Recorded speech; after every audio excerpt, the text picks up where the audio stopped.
عن أبي هريرة رضي الله عنه أن النبي صلى الله عليه وسلم خرج يوما في ليلة من الليالي، خرج من بيته جائعا لا يجد في بيته ما يأكله، فلما صار في الليل يبحث عن بيت من البيوت كي يطعموه، وإذا به يرى أبو بكر.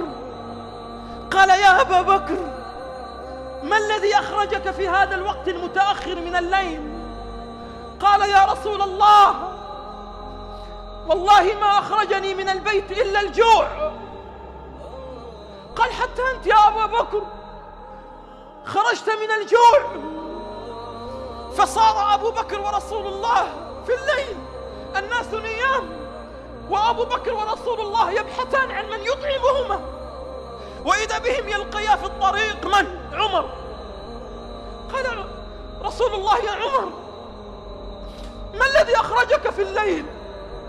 قال: يا رسول الله، والله ما أخرجني إلا الجوع.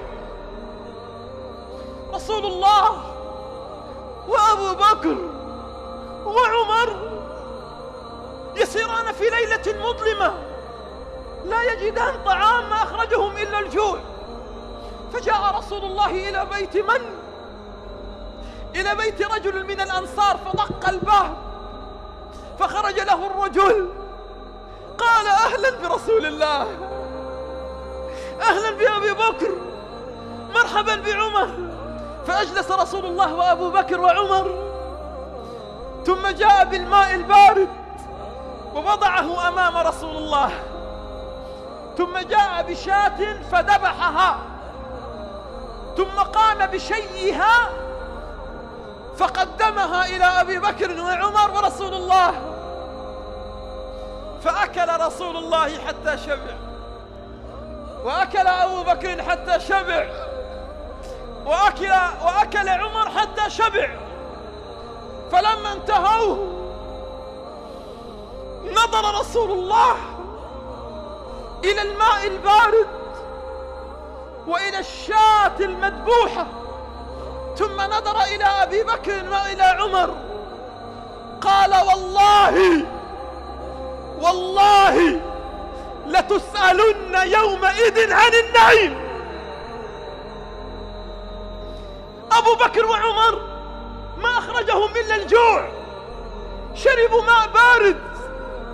يقول لهم رسول الله: والله لتسألن يومئذ عن هذا النعيم.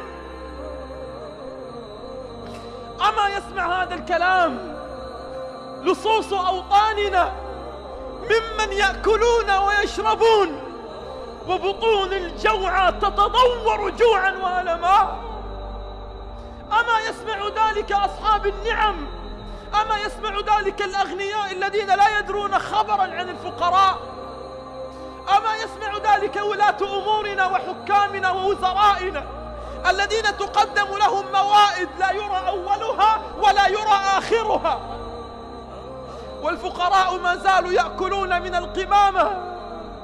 ماء بارد شربه رسول الله، قال: والله لتسألن يومئذ عن هذا النعيم.